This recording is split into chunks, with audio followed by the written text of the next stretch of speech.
नमस्कार, मैं हूं मार्फत रज़ैदी। देश की बात में आपका स्वागत है। देश की बात में आज हमारे साथ हैं मानव संसाधन विकास राज्य मंत्री रामशंकर कठेरिया। पहले प्रोफेसर थे, उसके बाद राजनीति में अपने कदम रखे और कदम ऐसे जमाए कि आज एक नए मुकाम पर है।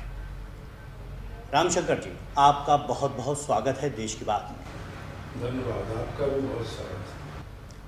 रामशंकर जी, पहले आपसे ये जानना चाहेंगे कि राजनीति में आने का मकसद क्या था?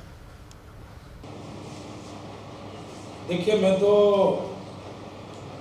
संघ का एक कार्यकर्ता के नाते काम करता था और उसके बाद में विश्वविद्यालय में आगरा में एक प्राध्यापक के नाते काम किया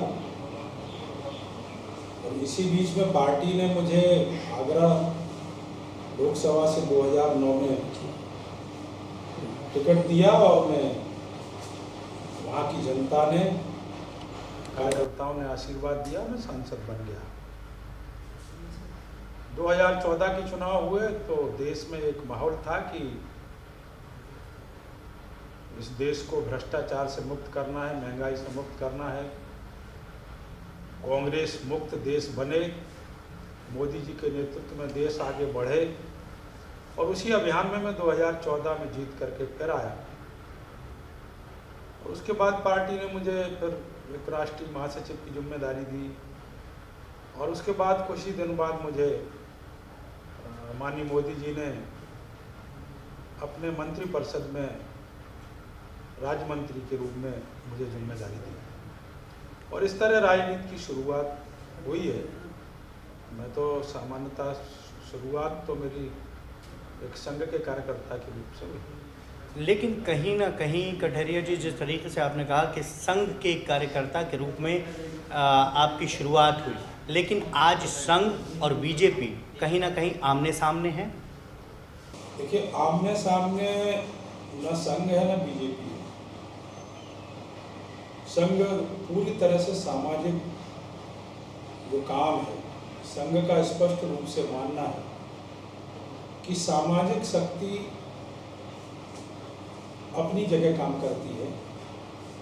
समाज में सामाजिक जो चेतना है, सामाजिक मूल्यों के लिए, सामाजिक कर्तव्यों के लिए, राष्ट्रीय कर्तव्यों के लिए, इसलिए सामाजिक चेतना की दृष्टि से बहुत सारे संगठन काम करते हैं। उसमें राष्ट्रीय स्वयंसेवक संघ भी काम करता है और उसका यही काम है कि समाज में अच्छे लोगों को खड़ा करना, उनके अंदर देश के प्रति, समाज के प्रति जो सामाजिक और राष्ट्रीय संपत्ति है, सहानुभूति है, उसका जागरण करा के कार्यकर्ता बनाना। लेकिन जिस तरीके से ये एक के बाद अभी संघ के जो विवादास्पद बयान आए हैं, जिस तरीके से अभी जो मामले सामने आए हैं, वो कहीं ना कहीं बीजेपी और संघ को आमने सामने ले आए, चाहे वो आरक्षण का मुद्दा हो या फिर बीफ की बात हो, इन सब मुद्दों पर। देखिए, मैं कह सकता हूँ कि मैं दलित समाज का हूँ और मैंने संघ में बहुत दिनों काम किया है और माननीय भागवत जी का जो बयान है, उस बयान को पूरी तरह से एक राजनीतिकरण किया गया। उनकी जो मूल भावना और उनके कहने के पीछे जो भाव, उस भाव को राजनीतिक दृष्टि से उसको नापा गया और विपक्ष ने उसको जिस ढंग से प्रस्तुत किया है, मैं समझता हूं कि आप संघ को, मैं समझता हूं कि वो कोई भी दलित समाज का व्यक्ति उसे मानने में तैयार नहीं। आप संघ को और बीजेपी को एक साथ देखते हैं या दोनों की विचारधारा एक है, या फिर संघ बीजेपी को लेकर चली या बीजेपी संघ के साथ, क्या किस तरीके से? देखिए, संघ अपना काम करता है, बीजेपी शुद्ध राजनीति का काम जो है, विकास का काम है, राष्ट्रीय जो इशू है उनका काम है, देश में कैसे विकास हो इसका काम है, देश में गरीबी कैसे समाप्त हो इसकी सरकार की जिम्मेदारी है, लेकिन देश डेवलपमेंट हो इसकी जिम्मेदारी है। देश दुनिया में एक शक्तिशाली के रूप में खड़ा हो, इसकी सरकार की जिम्मेदारी है। और भारतीय जनता पार्टी चूंकि केंद्र में सरकार है, इसलिए उसकी जिम्मेदारी है, लेकिन संघ की अपनी जिम्मेदारी। इस वक्त जो माहौल है देश के अंदर, साहित्यकार पुरस्कार लौटा रहे हैं, फिल्मकार पुरस्कार लौटा रहे हैं, सब तरफ से एक होड़ मची हुई है कि लोग सेफ अपने आप को महसूस नहीं कर रहे हैं। तो विकास और यहाँ पे असहनशीलता जहाँ पर महसूस नहीं है, किस तरीके से ये समन्वय है? ये जो पुरस्कार लौटाए जा रहे हैं, ये मैं मानता हूँ कि जितने पुरस्कार जिन लोगों ने लौटाए हैं, उनको यदि भगवान ने थोड़ी बहुत सद्बुद्धि दी होती तो उन्हें उस समय लौटाना चाहिए था जब देश में बहुत सारी घटनाएं हो रही थी। देश में हमारी सीमाएं जो है पूरी तरह से असुरक्षित थी उस समय। जम्मू कश्मीर में घटना हो, पंजाब की घटना हो, छत्तीसगढ़ में नक्सलवाद की घटना हो, भ्रष्टाचार की घटनाएं हो, जाने कितनी घटनाएं हुई देश के अंदर। तो क्या तब इस प्रकार के इन लोगों ने कोई एक भी पुरस्कार नहीं लौटाया। आज जो पुरस्कार लौटा रहे हैं, जिन लोगों ने उनको पुरस्कार दिया है, उनमें बहुत सारे लोग हैं कि वही लोग चाहते हैं कि माहौल भारतीय जनता लेकिन पार्टी अभी के पक्ष में मुनव्वर राणा ने जब पुरस्कार लौटाने की बात कही और उन्होंने पुरस्कार लौटाया, तो उन्होंने कहा कि पार्टी किसी एक का, अगर कोई लेखक होता है या कवि होता है, वो किसी पार्टी का नहीं होता। कलम आज़ाद है अपनी बात कहने के लिए, लेकिन जो बीजेपी है वो एक नज़रिए से देख रही है कि ये किसी खेमे के लोग हैं। अरे मैं भी लिखता हूँ, मैं जिस विचारधारा का हूँ उसी विचारधारा के आधार पर हमारी कलम चलती है। मैं भी लिखता हूँ, मैंने भी किताबें लिखी हैं। तो देश हित की बात या जो उन्होंने लिखी है, जो उन्होंने लिखा है, सोनिया जी पर भी उन्होंने कविता लिखी है, सोनिया जी के बारे में भी लिखा है, और के बारे में भी लिखा है। अरे साहित्यकार तो केवल सत्यम शिवम सुंदरम की जो अवधारणा है उसको लेकर आगे बढ़ता है। वो पुरस्कार न लेने की चाह रखता है, और यदि किसी ने सम्मान दिया है तो उसे इस तरह राजनीतिकरण नजरिए से देख करके ठुकराने की भी कोई हिम्मत नहीं करेगा। उनका ये देश का है। अपमान है और देश की जनता का अपमान है और पुरस्कार का अपमान है।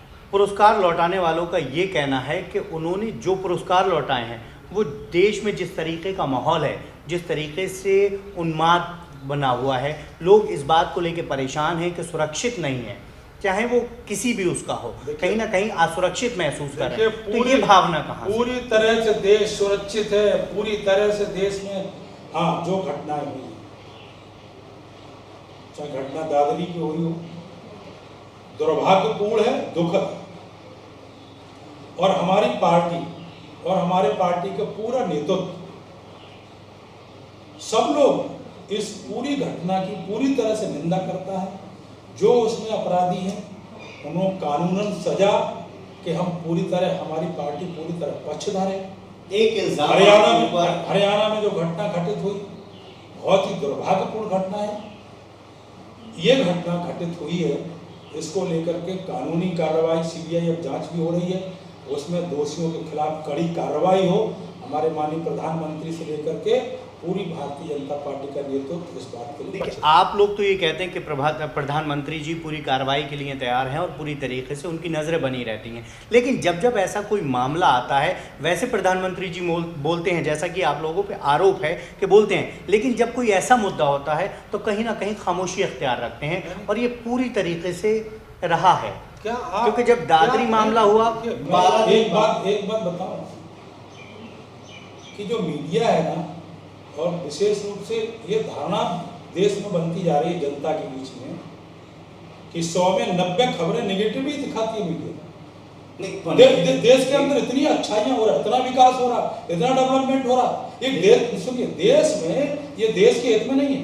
रामशंकर सुनिए, मेरी पूरी बात सुनिए, देश के हित में ये अच्छा नहीं हो रहा। देश के हित में जो देश में अच्छाई है, जो भी अच्छाई करे, कांग्रेस की जहाँ सरकार है वो अच्छाई करे, उत्तर प्रदेश में समाजवादी पार्टी की सरकार अच्छा ही करे, या कोई व्यक्ति अच्छा करे, या कोई सामाजिक संस्था अच्छा काम करे, या कोई भी पूरे देश के अंदर कोई अच्छा काम नहीं हो रहा, केवल खराब हो रहा, नेगेटिव हो रहा, वही दिखाया जा रहा है। मीडिया ने जब प्रधानमंत्री नरेंद्र मोदी ने कोई भी काम किया, जरूरी है जो सब लोग भी बोले। अगर बात की जो भी काम किया है वो दिखाया है, लेकिन इस वक्त का जो माहौल है वो भी लाना तो माननीय प्रधानमंत्री जी ने बोला है, हमारे माननीय गृह मंत्री जी ने बोला है, किसने नहीं बोला? लेकिन बोला है, लेकिन कितनी देर के बाद बोला है, तब तक देश का माहौल क्या हो अरे चुका है? सरकार किसकी है उत्तर प्रदेश में? सरकार यदि हम पहले बोलते, हमारी सरकार बोलती, अभी संघीय व्यवस्था अत्याचार अन्याय हो रहा है, उत्तर प्रदेश के अधिकार की बात हो रही है। अरे उत्तर प्रदेश में समाजवादी पार्टी की सरकार है, उसकी जिम्मेदारी पहली है। चलिए, अच्छा, यहाँ पे के उत्तर प्रदेश की सरकार है, लेकिन जिस तरीके से अमित शाह जी ने अभी बिहार में रैली करी और बिहार में रैली के दौरान उन्होंने कहा कि अगर बीजेपी की बिहार में हार होती है, धोखे से भी हार होती है, तो पटाखे पाकिस्तान में फूटेंगे। तो ये किस तरीके का ध्रुवीकरण और किस तरीके से देखना है पार्टी का? क्या कोई ध्रुवीकरण नहीं है, सच्चाई है। तो ये सच्चाई है। भारतीय जनता पार्टी की केंद्र में सरकार जितनी मजबूती से चल रही है और जिस प्रकार के डिसीजन केंद्र सरकार ने देश के हित में लिए हैं, तो क्या हिंदू मुसलमानों को अलग करके, हिंदू मुसलमानों को अलग करके? नो नो नो नो, यहाँ हिंदू और मुसलमान की बात नहीं हो रही। अध्यक्ष जी ने कोई हिंदू और मुसलमान की बात नहीं कही। जहां पर मोदी जी कहते हैं हिंदू और मुसलमान की बात भारतीय जनता पार्टी नहीं कर रही है। ये हिंदू और मुसलमान की बात तो कांग्रेस ने की है। वोटों के लिए मुसलमानों को 60 साल तक गुमराह किया है। हम गुमराह नहीं कर रहे। हमारी भारतीय जनता पार्टी की स्पष्ट सोच है कि जो डेवलपमेंट होगा उस डेवलपमेंट में ना हिंदू का भी विकास होगा, मुसलमान का भी विकास होगा, गरीब का भी विकास होगा, किसान का भी विकास होगा, दलित का भी विकास होगा। लेकिन चुनाव के दौरान एक धर्म विशेष को निशाना बनाया जा रहा है। कहाँ पर निशाना बनाया? चलिए, ये बात जारी, रामशंकर जी, ये बात जारी रहेगी, लेकिन अभी वक्त हो चला है छोटे से एक ब्रेक का। ब्रेक के बाद अभी हाजिर होते हैं, आप कहीं जाइएगा नहीं।